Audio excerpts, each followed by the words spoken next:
Bom, na aula de hoje iremos detalhar a abordagem de CTSA no ensino de física para a explicação do conteúdo de física quântica. O grupo é constituído por mim, Vinícius Nunes de Queiroz, e por Paulo Araújo Diniz Filho, onde eu vou dar a introdução teórica do que é a física quântica e Paulo ele vai detalhar de forma precisa como é que funciona um aplicativo que simula como se fosse um computador quântico.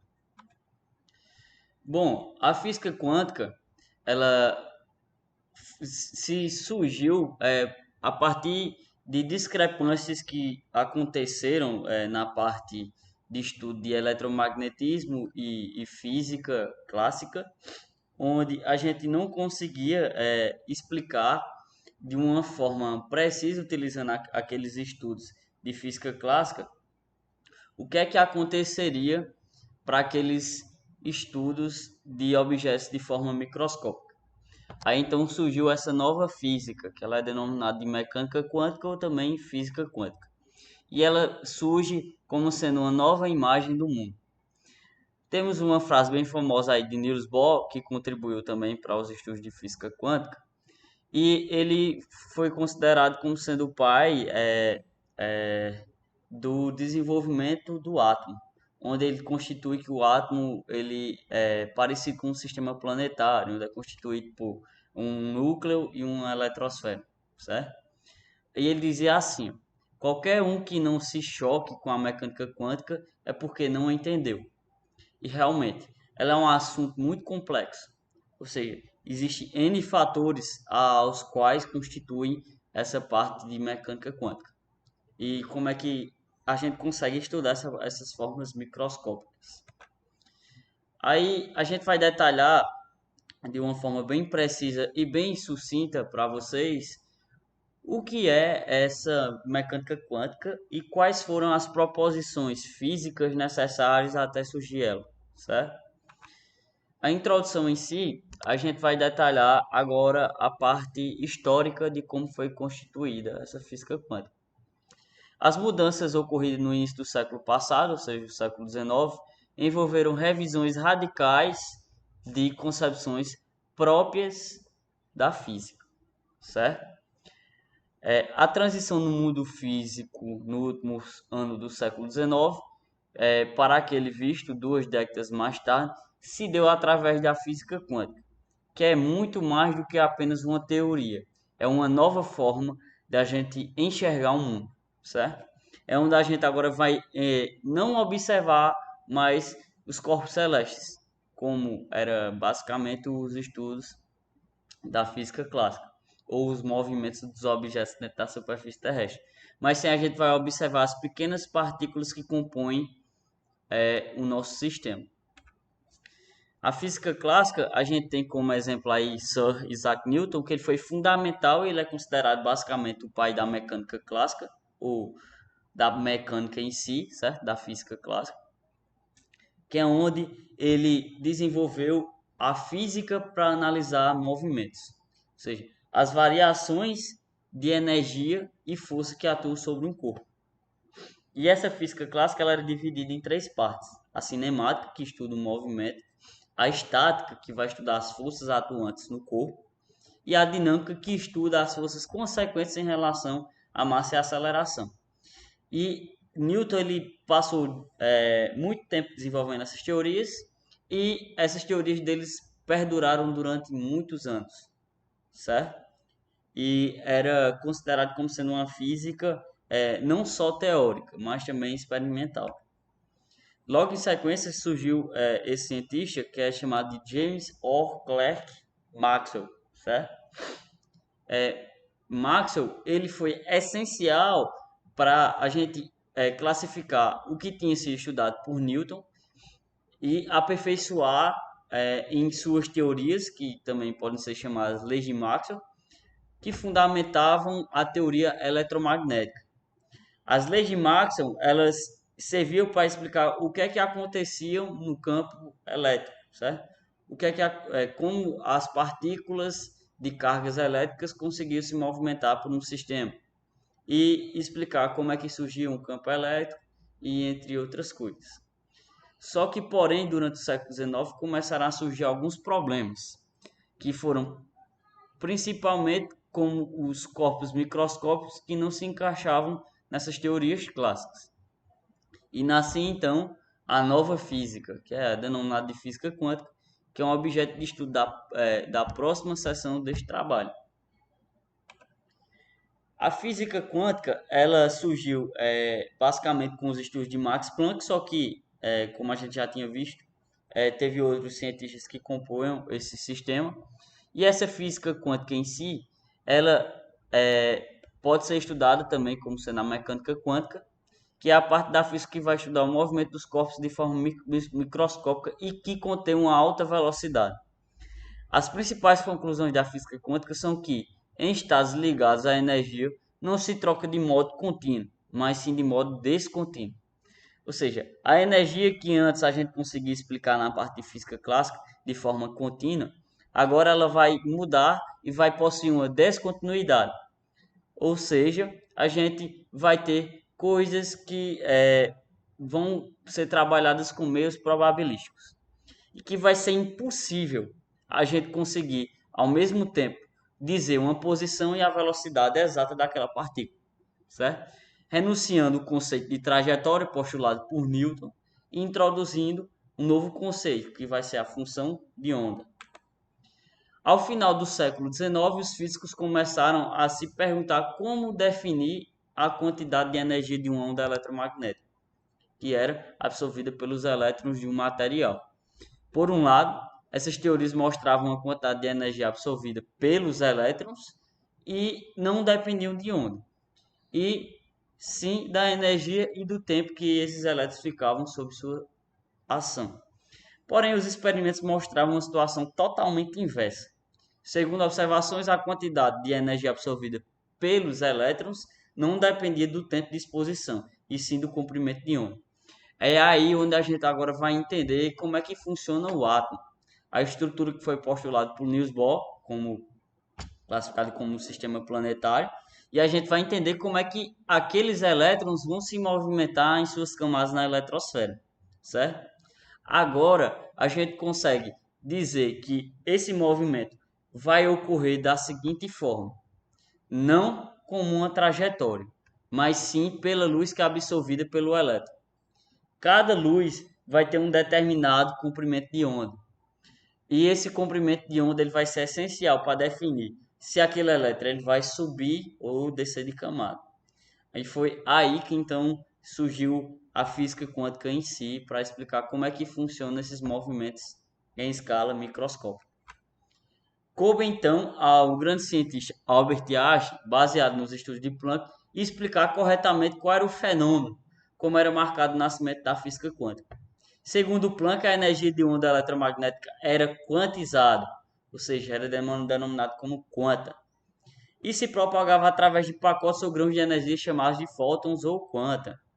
Nessa interpretação dada por Einstein, a onda eletromagnética será absorvida ou não pelo elétron. Ou seja, o elétron irá absorver totalmente a energia da onda ou simplesmente não absorve nenhum tipo de energia. Caso absorva, ele pode subir de camada ou descer de camada. Vai depender dessas observações. A gente também consegue observar a imagem aqui de como é que funciona essa luz. Ó. A luz ela chega em forma de onda próxima ao átomo e esses elétrons eles vão escolher se absorve ou não essa energia luminosa. E a gente então chega no conceito de onda eletromagnética incidindo sobre o átomo, onde E vai ser igual a constante de Planck vezes uma determinada frequência. E essa frequência é igual à velocidade da luz dividida pelo comprimento de onda, onde a gente denomina essa equação para calcular quais seriam os níveis de energia necessários para que esse elétron subisse ou descesse de camada e quais locais ele poderia estar, utilizando meios probabilísticos ou também mecânica estatística. Aí a gente vai voltar um pouco no assunto agora e vai envolver esse cientista chamado de Christian Huygens. Ele criou um conceito chamado dualidade onda-partícula. Apesar de ser uma teoria recente, essa teoria quântica tinha suas primeiras indagações desde a época de Platão. Quando se procurava saber a natureza da luz, segundo Newton, a luz emitida por uma fonte luminosa era constituída por um feixe de partículas materiais extremamente pequenas, as quais eram chamadas de corpúsculos. E essa teoria corpuscular, estabelecida por Newton, perdurou durante muito tempo. Porém, o físico holandês Christian Huygens, a luz teria um comportamento ondulatório, segundo os seus estudos. E criou-se um impasse, então, onde a gente não conseguiria explicar. Essa partícula essa luz, ela vai se movimentar como onda ou como partícula. Após isso, surgiu os estudos de Thomas Young, onde ele fez alguns experimentos.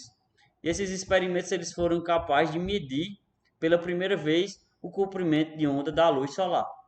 Comparando os resultados obtidos, concluiu-se que a luz teria uma natureza ondulatória, porém a teoria ondulatória não conseguia explicar o fenômeno de emissão fotoelétrica, entrando em uma franca contradição. Após essa contradição de Thomas Young, após o seu experimento de observar como é que funcionava a interferência da luz em um anteparo, ele conseguiu então chegar nessa contradição. Realmente essa partícula vai se comportar como onda ou como partícula? Aí surgiu então Albert Einstein usando os conceitos de Planck e conseguiu demonstrar que o feixe de luz são compostos de pequenos pacotes de energia, que são denominados de fóton, e logo assim explicando um fenômeno de emissão fotoelétrica, ou também criando uma coisa chamada de efeito fotoelétrico, que foi o artigo ao qual ele ganhou o prêmio Nobel em 1921, que era denominado de efeito fotoelétrico. Logo em seguida surgiu o princípio de luz de Broglie. E de Broglie ele foi essencial para comprovar realmente esse experimento de dualidade onda-partícula, onde, segundo ele, a natureza ela era constituída de uma coisa simétrica. Tudo que acontecia na nossa natureza possui uma simetria. E as partículas, portanto, deveriam apresentar as características de serem tanto ondulatórias como corpusculares. Segundo a sua hipótese, a quantidade de movimento de uma partícula deve se comportar como onda. Sendo assim, a partícula deve possuir, consequentemente, um comprimento de onda e uma frequência. E esse princípio de Broglie, ele serviu para botar um ponto final e realmente explicar como realmente se comportava a explicação quântica daquele movimento da luz, certo? E realmente comprovar que Einstein estava correto. E com esses estudos em si, da física quântica e do princípio da dualidade onda-partícula, essa teoria foi essencial e de extrema importância para as aplicações dentro da humanidade. Dentre elas, o desenvolvimento de microscópio eletrônico, de raio-x, radiosensores, computadores quânticos e tecnologia de alta frequência, Wi-Fi, entre outras coisas, que servem hoje para facilitar a vida humana. Não só a vida humana em si, mas também facilitar os estudos na medicina, descobrir várias doenças e também dar uma longevidade aos os humanos, as quais constituem a nossa atualidade. Essa tecnologia também serviu para desenvolver o meio tecnológico e fazer com que a gente consiga fazer observações de coisas que a gente só via em filmes antigamente e às vezes pensavam que não poderia existir, como os conceitos de buracos negros e entre outras coisas, certo? Essa física quântica ela surgiu para explicar um novo conceito de mundo e realmente demonstrar que coisas que a gente conseguiria, que a gente considerava como sendo impossíveis de existir, poderiam vir à tona. Uma cientista também que contribuiu muito nesses desenvolvimento de raio-x e facilitou muito para a medicina foi Marie Curie, onde ela ganhou 2 prêmios Nobel, onde ela descobriu o Curie e também as partículas alfa, beta e gama, que são essenciais nessa parte de fósseis de raio-x para identificar se tem tumores no corpo ou alguma lesão em um osso ou algo do tipo.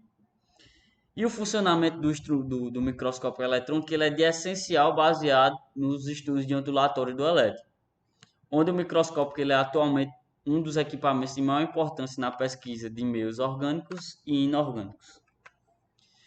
Vamos para algumas biografias dos físicos que contribuíram para esse estudo de física quântica. A gente vai ter aí essencial e crucial, né, um dos maiores cientistas que já existiu, Albert Einstein.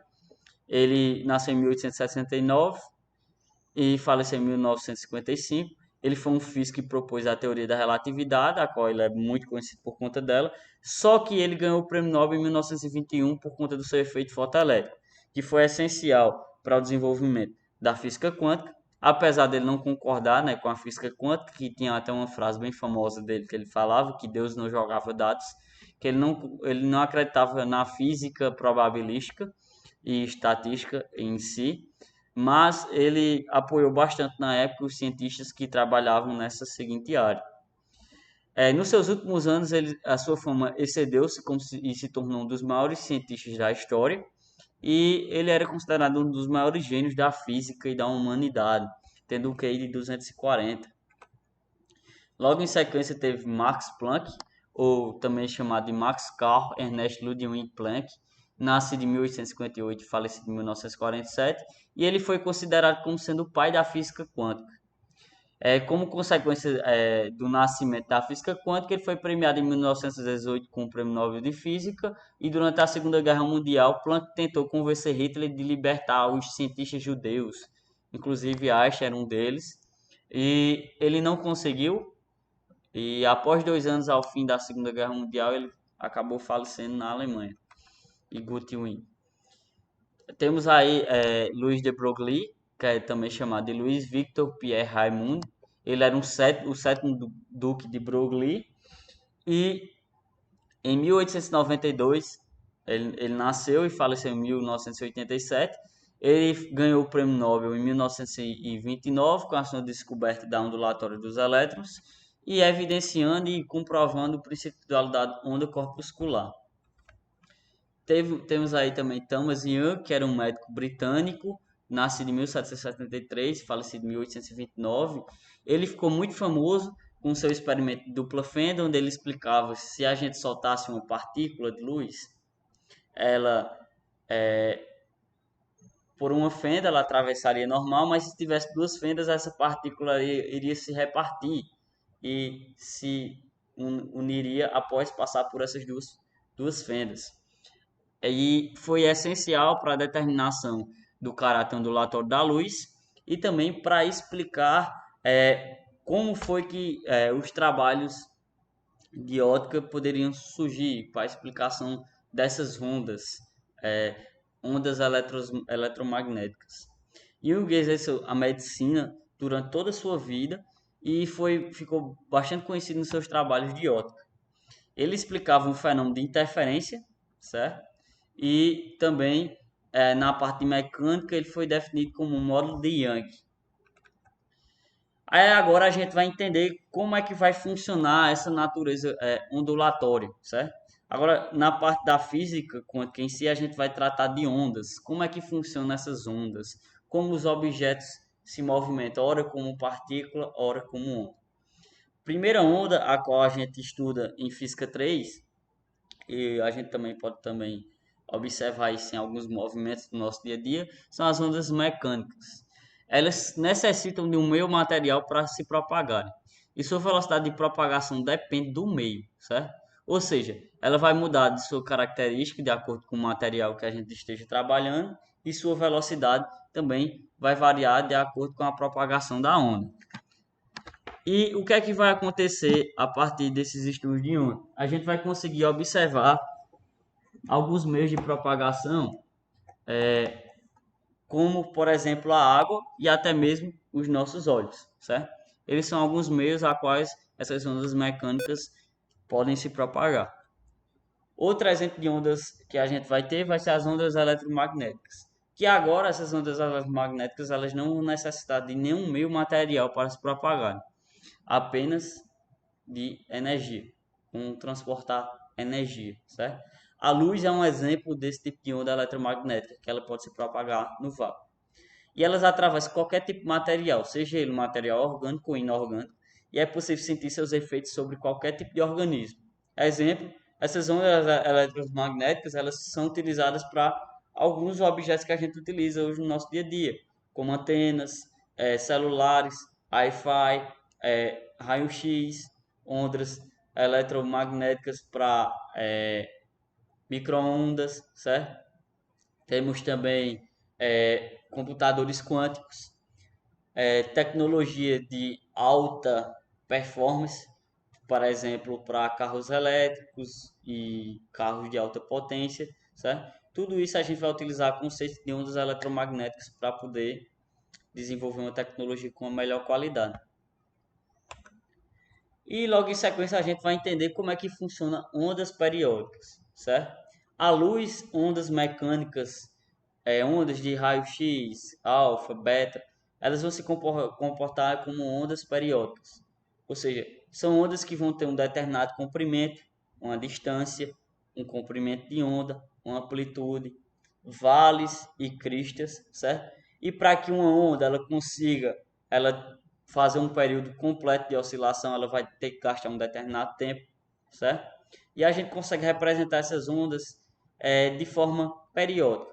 Ou seja, uma onda de raio-x ela vai ter um determinado período de oscilação, consequentemente, um determinado comprimento de onda específico, e a gente consegue observar tudo isso na parte do espectro luminoso, que a gente vê na parte do estudo de ótica, que é onde a gente consegue identificar que a luz ela vai ser essencial para explicar como é que funciona esse espectro luminoso, mas também a gente vai entender como é que funciona a velocidade, a frequência e o período de oscilação de cada meio a qual a gente vai constituir.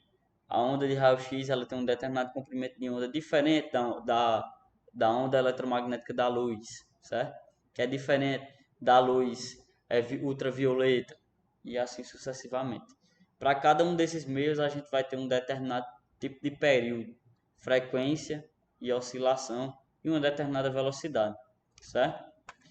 Então conseguimos concluir que, portanto, essa mecânica quântica ela é uma teoria utilizada em casos que envolvem corpos microscópicos e velocidades de altas velocidades, certo? Podendo explicar como é que funcionam os elétrons e os prótons, e até mesmo as partículas menores que o elétron e o próton, que já surgiram a partir desses estudos de física quântica. Suas principais conclusões são que, em estados ligados à energia, se troca de modo descontínuo, não tem continuidade. Ou seja, é uma coisa que trabalha com meios probabilísticos e estatísticos. E que é impossível atribuir ao mesmo tempo uma posição e uma velocidade exata a uma partícula. Concluímos então também que a participação de Albert Einstein, Max Planck, Louis de Broglie e Thomas Young, e entre outros físicos que contribuíram para que tudo isso surgisse, foram expressivas para o desenvolvimento da física quântica. E criar então uma teoria que revolucionou um novo sistema da gente ver o mundo. A gente não vê o mundo mais de forma macroscópica, mas também de forma microscópica. O objetivo da gente é demonstrar para vocês como é que funciona essa mecânica quântica e realmente o que é a física quântica.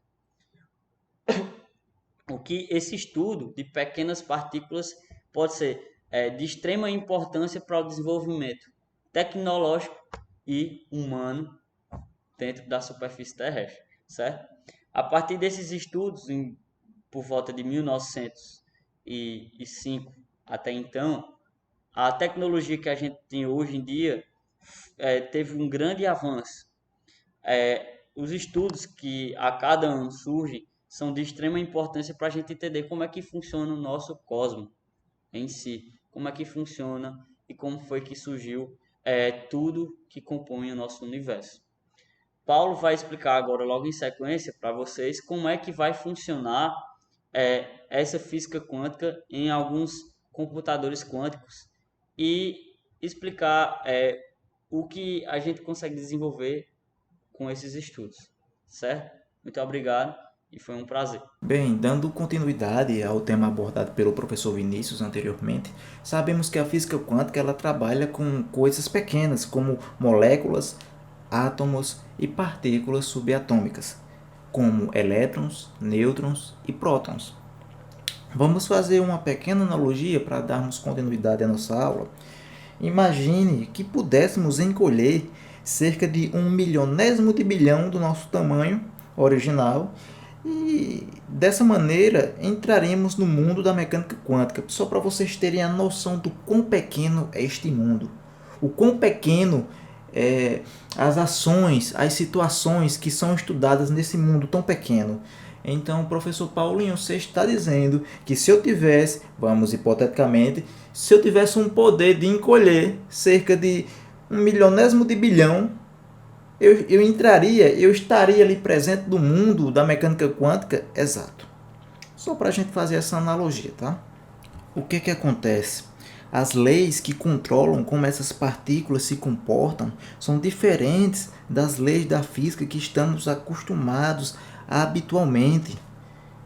E vocês já devem ter ouvido falar. Vamos fazer aqui uma pequena comparação. Nós temos a física quântica e por onde andamos, nos damos de frente a um computador, a uma máquina que é capaz de processar, de receber e decifrar informações, ou seja, um computador. E vocês já devem ter ouvido falar na união da física quântica com um computador, onde nós temos a computação quântica, os computadores quânticos. A computação quântica, ela é uma tecnologia que, veja bem, que tenta resolver problemas que são extremamente difíceis e às vezes até impossíveis de serem resolvidos por meios tradicionais. Paulinho, como assim meios tradicionais? Utilizar essas máquinas que utilizamos no dia a dia, por esse computador que eu estou produzindo esta aula, ou pelo computador que você está assistindo. Isso aí é uma máquina tradicional, um computador tradicional. Então esses problemas que são extremamente difíceis não são possíveis, certo? De chegar em uma solução, de resolver este problema. E os computadores quânticos são uma arma poderosa para a solução desses problemas. Tá? Então, quando unimos a física quântica com a computação, nós temos os computadores quânticos. E nos últimos 70 anos, a humanidade ela ficou a cada dia que se passava mais dependente de computadores. E a computação ela vinha sendo utilizada para realizar até mesmo as tarefas mais simples do nosso cotidiano, como escrever uma mensagem, receber um e-mail, compartilhar informações com seus familiares que moram em outro estado, em outro país ou até mesmo do outro lado do planeta. Era utilizado também para fins trabalhistas, seja de maneira autônoma ou para uma empresa privada. E nós, toda vez que fazemos esses tipos de procedimentos, existe um processamento de dados que ocorre e nós estamos chegando no limite físico de processamento de dados dos nossos computadores. Um exemplo desse limite de dados é quando você joga um jogo. Vou entrar aqui agora em um tema em que os alunos dessa sala aqui gostam bastante de jogar, certo? Então eu vou entrar nesse tema aqui para a gente absorver melhor esse conteúdo, tá? O que acontece, né? Quando a gente joga um jogo e ele não reproduz mais de 140 quadros por segundo, quem é jogador aqui sabe, tá bom? Os jogos chamados, né, FPS, né, First Person Shots, que são exatamente esses jogos que possuem uma realidade incrível, que a gente olha assim o jogo e diz assim, que está muito próximo da realidade. Aquele personagem que está passando na televisão, a gente sabe que é um personagem fictício de um jogo, mas que se aproxima, certo, das nossas características humanas, até mesmo ali naquela tela. E esses jogos que são descritos numa visão de personagem de primeira pessoa, existe também o que? Um processamento de dados, existe um limite, e esse limite é alcançado por nossos computadores tradicionais. Agora vamos passar agora para os computadores quânticos para a gente entender. Quando passamos para um exemplo, simulações extremamente complexas, um exemplo que vai simular algo da mecânica quântica, os computadores tradicionais eles não suportam, não tem esse limite, não conseguem processar. É aí que passam a utilizar os computadores quânticos. Os computadores quânticos eles são capazes de resolver equações numa velocidade extremamente rápida e eles utilizam os princípios da física quântica para operar, certo? São especializados em resolver, para vocês terem ideia, certos tipos de problemas, e um deles é a criptografia. A criptografia é aquele sistema que possui uma senha e ele é criptografado, ou seja, ele tem uma segurança, né? Ele lhe protege de certa maneira, né? E já que a codificação de dados ela é realizada por computadores eletrônicos, esses tradicionais, ele pode ser facilmente decifrado com o uso de computadores quânticos. Isso pode parecer assim um pouco assustador, mas é porque o processamento de dados de um computador quântico é super avançado. Tá? Aqui nós vamos ter a tela inicial do Quantum Playground. Esse Quantum Playground é mais ou menos como seria a interface dos algoritmos da programação de um computador quântico, certo? É claro que não é exatamente desta forma, mas um computador quântico ele tem mais ou menos, certo? É semelhante a esta aparência, tá? A questão do software dentro dele que funciona, que opera, tá? Essa ferramenta aqui irei deixar um link para vocês estudantes caso queiram conhecer um pouco mais da ferramenta, pois os computadores quânticos eles trabalham por meio de algoritmos e programação, tá? Recebem comandos e esses comandos são executados numa velocidade extremamente rápida, e essa plataforma aqui ela é gratuita. Tá? Ela é uma prévia que o próprio Google disponibiliza para quem tem um interesse ou busca conhecer um pouco mais sobre a ferramenta. Tá? Ou seja, a física quântica, ela também, como foi dito no começo da aula, ela trabalha também a computação. Então, quem tem interesse, quem tem essa atração pela programação, vai se dar muito bem com a física quântica. Os estudos, porque ali vai dando um assunto, um outro conteúdo, e isso vai interessando cada vez mais esses estudantes que são apaixonados por software, hardware e pela computação, tá? E essa plataforma é gratuita, é disponibilizada pelo Google para quem quer ter aquela prévia, tá? Então eu deixarei o link aqui no final da aula, ou então nos documentos lá quando eu passar atividades para vocês, tá? Tudo bem? E para encerrar nossa aula de hoje, irei falar um pouco sobre as vantagens e desvantagens de um computador quântico. Irei começar primeiramente pelas vantagens, ok? Uma de suas vantagens é a utilização de métodos de encriptação quântica. Para que serve isso? Serve simplesmente a fim de melhorar a nossa segurança quanto aos nossos dados digitais. Tá? E outra aplicação importante da computação quântica é o desenvolvimento de inteligências artificiais, as famosas IA. O computador quântico também pode agir e ser utilizado em outras áreas. Um exemplo, ele pode ser utilizado, um dos seus benefícios é apresentar diversos dados para a previsão do tempo.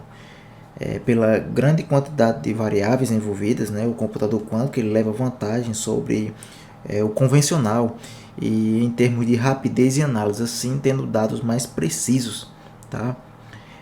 Dessa forma ele auxilia aos estudos de impactos ambientais, agindo diretamente a favor da sociedade, pois ele utiliza ciência, tecnologia e também sendo utilizado para o bem da sociedade à sua volta. Quanto às suas desvantagens, eu posso citar as principais, que são o superaquecimento, a perda facilmente de informações armazenadas, se este sofrer interferência eletromagnética. Existem também sérias dificuldades físicas para montar um computador quântico com poder de processamento suficiente para torná-lo útil. Outro ponto extremamente negativo é o custo para ser construído, que é extremamente alto, e as próximas duas são a que pessoalmente eu considero mais graves, inclusive para a sociedade. Os computadores quânticos desenvolvem também novas inteligências artificiais que podem vir a substituir certas funções humanas. E outro ponto extremamente negativo que podem representar uma ameaça à segurança cibernética no futuro, pois o computador quântico ele tem facilidade de quebrar, ultrapassar certas criptografias de segurança, onde em mãos erradas podem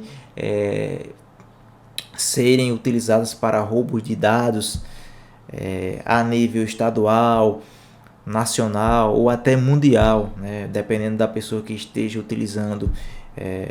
Se essa pessoa tiver intenções erradas, tá? Intenções más para se utilizar um computador quântico.